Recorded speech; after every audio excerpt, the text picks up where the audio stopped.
Second international crop science Congress, দ্বিতীয় অন্তর্রাষ্ট্রীয় ফসল বিজ্ঞান কংগ্রেস 1996 সালটা ভালো করে আপনারা দেখুন কোথায় সালটা লেখা থাকে। এই দেখুন 1996 5 টাকার এই কয়েনটা রেয়ার ক্যাটাগরি কয়েন। এই কয়েনটা আপনারা 10,000 টাকা থেকে কিন্তু 20,000 টাকা পাবেন। এখন এরকম কন্ডিশনে কিন্তু 14 থেকে 15,000 টাকা পাবেন। ভালো করে দেখুন কয়েনের কিন্তু কতগুলো কন্ডিশন আছে, কন্ডিশন আছে কিন্তু দাম হয়। ওনারা বাঁকুড়া থেকে নিয়ে এসেছেন, আমি তাই দেখাচ্ছি। আমার কাছে প্রতিদিন বহুত রকমের লোক আসে অনেক জায়গা থেকে, আমি তাই টাকা দিয়ে কিনেছি সেটা বেরোতে দেখেছি। এখন আরো কয়েন নিয়ে এসে সেগুলো দেখালে আপনি বুঝতে পারবেন। নেতাজি সুভাষচন্দ্র বোসের 2 টাকার কয়েন দেখতে পাচ্ছেন 1996, দেখুন রেয়ার ক্যাটাগরি কয়েন কিন্তু 1996। 1997 কমন ক্যাটাগরি কয়েন 1996, 1996 এটাও দেখুন 1996। এই কয়েনটাও তৈরি করা ছিল কিন্তু 1996। এই কয়েনটাও রেয়ার, সালটা তো আপনাদেরকে দেখিয়ে দিয়েছি 1996। এই কয়েনগুলো কিন্তু রেয়ার ক্যাটাগরি কয়েন। আর 1996 নেতাজি সুভাষচন্দ্র বোসের এইরকম 2 টাকার কয়েন নিয়ে অনেকে বলে 15,000 20,000 টাকা দেবো। আরে ভাই 15-20,000 টাকা মুখে বলা যায়, অত কেউ দেবে না। এই কয়েনগুলো 4,000 5,000 6,000 7,000 8,000 এই দামের উপরে কেউ কোনোদিনও কিনতে পারবে না। আমি বলে দিচ্ছি কেউ কিনতে পারবে না। যদি কেউ কিনতে পারে তখন সেগুলো হচ্ছে মিথ্যা কথা। আপনারা আমার কাছ থেকে এসে নিয়ে যান, সর্বোচ্চ কেউ দিলে 8,000 টাকা দিতে পারে এই কয়েনগুলো, সর্বোচ্চ 15,000 20,000 টাকা কিন্তু আশা করবেন না। যদি কেউ বলে থাকে সেটা কিন্তু মিথ্যে। একটা 2 টাকার কয়েন নিয়ে এসে 15,000 টাকা দিয়ে কিনে সে কি করবে? এটা তো শোনা না যে প্রচুর টাকা দাম। তো এইরকম কয়েন নিলে আপনারা 4,000 5,000 6,000 7,000 8,000, এখন এরকম কন্ডিশনে কিন্তু আপনি 8,000 টাকা কখনো আশা করবেন না। এরকম কারণ কন্ডিশনটা খারাপ, বুঝতে কয়েনের 4-5টা কন্ডিশন থাকে। অনেকে অনুসরণ ভিডিও তৈরি করছে, তারা অনেক দাম বলছে, সেসব প্রতারণামূলক ভিডিও থেকে দূরে থাকবেন। আর কয়েন নোট বিক্রি করার জন্য কোনো প্রকার রেজিস্ট্রেশন ফি ও লাইসেন্স ফি হিসেবে টাকা কাউকে প্রদান করবেন না। যারা টাকা চায় তারা হচ্ছে প্রতারক। 5 টাকার কয়েন স্টিলের, এটা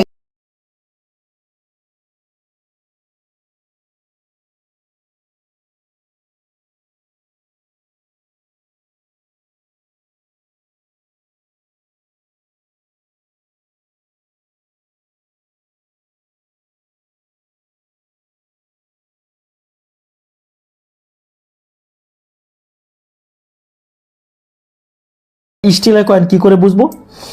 স্টিল কি দিয়ে তৈরি হয়? স্টিল মূলত তৈরি করা হয় আয়রন আর ক্রোমিয়াম। এখানে আয়রনের পরিমাণটা বেশি থাকায় এই কয়েন দুটো কিন্তু চুম্বকে ধরবে, কারণ এই স্টিলের কয়েনের মধ্যে আয়রন মানে লোহা আর ক্রোমিয়াম প্রচুর পরিমাণে, তাই এগুলো ম্যাগনেটে দিলে কিন্তু ধরবে। এগুলো হচ্ছে স্টিলের কয়েন। এই ধরনের কয়েন হলো কী দাম আছে? এই ধরনের কয়েন 1,000 1,500 2,000 2,500 টাকা প্রতি পিস বিক্রি হয় বিভিন্ন কন্ডিশনে। অনেকে বলবে এই ধরনের কয়েন 5,000 10,000 টাকা করে পিস দেওয়া হয়, তাহলে আপনারা আমার কাছ থেকে এসে নিয়ে যাবেন। কখনোই সেটা সম্ভব হবে না। ইউটিউবে বা ফেসবুকে কয়েনের দাম বলা সহজ, কিন্তু কিনা খুব কঠিন, কারণ ইনভেস্ট করা কিন্তু কষ্টকর। আমাকে এই কয়েনটা কিনতে হবে, কিনে আবার বিক্রি করতে হবে। আপনারা জানবেন যে ইউটিউবে 99% লোক কিন্তু ভিডিও করে কয়েন ও নোট সম্পর্কে, তারা কিন্তু কয়েন ও নোট কেনে না, শুধুমাত্র দাম বলে। দাম বলাটা সহজ। স্টিলের 2 টাকার কয়েন দেখতে পাচ্ছেন, স্টিলের কয়েনের মধ্যে 2 টাকার এই কয়েনটাই কিন্তু দামি। 2 টাকার মধ্যে ইন্ডিয়ান এয়ারফোর্স ভারতীয় বায়ুসেনা প্লাটিনাম জুবিলি 2007 সালে কলকাতা তাকশাল থেকে এই কয়েনটা তৈরি করেছিল। এই কয়েন নিয়েও আমি দেখছি 4,000 5,000 7,000 টাকা দাম বলছি। এই কয়েনগুলো এরকম কন্ডিশনে কখনোই আপনাকে 7,000 দেয়, আপনাকে 1,000 1,500 2,000 2,500 টাকা পেতে পারেন বিভিন্ন রকম কয়েন। তার উপরে কিন্তু এই কয়েনগুলো কেউ কেনে না। অনেকে বলে থাকে দাম বলা কিন্তু সহজ। এখন এই ধরনের কয়েন এনে যদি আপনি বলেন দাদা আমাকে 2,000 2,500 টাকা দিন, কখনোই পাবে না। এরকম আসবেনই না আমার কাছে। 2,000 3,000 টাকা যারা আশা করছেন তাদেরকে বলছি এই কয়েনের কন্ডিশন অনুযায়ী ভালো কন্ডিশনের কয়েন নিয়ে আসবেন, আপনারা ভালো দাম পাবেন। এখন দেখুন সব কয়েন কিন্তু দামি হয় না, তাহলে আমার এই ধরনের কয়েন কিন্তু প্রচুর মনে পড়ে বাজে। এই ধরনের কয়েন কিন্তু দাম খুবই কম, এগুলো 10 টাকা 15 টাকা 20 টাকা পিস কিন্তু বিক্রি হয়। এই ধরনের কয়েন এগুলো প্রচুর পরিমাণে, এগুলো নতুন কন্ডিশন আছে তাই একটু ভালো দাম পাওয়া যায়। খারাপ কন্ডিশন হলে কিন্তু করেন। তা আবার তামার কয়েন নিয়ে একটু বলি, ভালো করে শুনবেন। এই যে আমার হাতে একটা তামার কয়েন দেখতে পাচ্ছেন, 1/4 আনা ইন্ডিয়া 1911। এই কয়েনগুলো তামার, এরকম কন্ডিশনে আপনি 200 250 300 500 1,000 টাকা পেতে পারেন। কন্ডিশন বুঝতে হবে, কিন্তু কন্ডিশনে এইরকম কন্ডিশনে আপনি 200 250 300 টাকা পেতে পারেন। 1911 সালের 1/4 আনা জর্জ ফিফটিংয়ের, এটা হচ্ছে কিন্তু রেয়ার ক্যাটাগরির কয়েন। এই কয়েনটা কিন্তু আপনি 250 300 টাকা 400 টাকা 500 টাকা পাবেন এই কয়েনটা।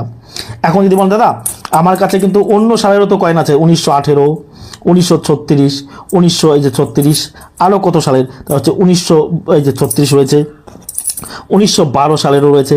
এইগুলো আবার কী দাম পাবো? এইগুলো হচ্ছে নর্মাল, এগুলো কমন, এইগুলো প্রচুর পরিমাণে পাওয়া যায়। এমন কোনো লোক নেই যে যাদের ঘরে নেই এই তামার কয়েন। তামার কয়েনের মধ্যে যেমন এইটা রিয়াল, এইটাই দামি, 1911 সাল 1/4। এর যেমন এনআর 1911 সালে যত কয়েন আছে সবই কিন্তু রেয়ার বা দামি হয়। 1911 সালে 1 টাকার কয়েনও কিন্তু দামি হয়ে থাকে। তাই এখন এই ধরনের কয়েনগুলো এইগুলো আবার কিন্তু 7 টাকা 8 টাকা 10 টাকা পিস দেবে, তার বেশি কিন্তু দেবে না। তাই সব কয়েন বা সব নোট কিন্তু দামি নয়। এই কয়েনটা যদি আপনাকে 7 টাকা 8 টাকা 10 টাকা পিস দেওয়া হয়, ওই কয়েনে কিন্তু আপনি পাবেন না। এই কয়েনটা কিন্তু দামি বা রেয়ার কয়েন। ভালো করে দেখুন, 1 কোয়ার্টার আনা ইন্ডিয়া 1911 জর্জ ফিফটিনের 1 টাকার কয়েন, তামার কপারের কয়েন। 1962 সালের 1 টাকার কয়েন, এইগুলো আপনি 100 টাকা 150 টাকা প্রতি পিস কিন্তু বিক্রি করতে পারবেন আমার কাছে। এই যে 1962 সালের 1 টাকার কয়েন। ইউটিউবে বা ফেসবুকে বিভিন্ন রকমের কথা বলা হয়েছে, বিভিন্ন এত কথা বলা হয়েছে যে কয়েন নিয়ে সম্পর্কে যে শুনলে মাথা করে। তাই এই ধরনের কয়েন থাকলে আপনারা কিন্তু আমার কাছে বিক্রি করতে পারেন। এগুলো হচ্ছে দামি বা রেয়ার ক্যাটাগরি কয়েন। দেখুন এখন এই কয়েন কিনেও আমাকে কিন্তু কিছু টাকা লাভ করতে হবে, সেটা কিন্তু ওনারা কিন্তু হাতে হাতে টাকা পেয়ে গেছে, একদম হাতে হাতে টাকা ওনাদের দিয়ে দিয়েছি। সব কয়েন বা সব নোট কিন্তু দামি নয়, ভালো করে বুঝতে হবে। আর ভিডিওটি ভালো লাগলে অতি অবশ্যই আমাদের চ্যানেলটা সাবস্ক্রাইব করবেন। আমি থাকি পূর্ব বর্ধমান মেমারি নিউ স্টেশনে, প্রতিদিন সকাল 8টা থেকে বিকেল 5টা। আর আমার কাছে কয়েন নোট দেখানোর জন্য কোনো প্রকারের টাকা পয়সা লাগে না, সম্পূর্ণভাবে ফ্রি। আপনাদের কয়েনের দাম বলবো, দামে বনিব, নাহলে বিক্রি করবেন, নাহলে বিক্রি করার কিন্তু কোনো প্রকার প্রয়োজন নেই। সবাই ভালো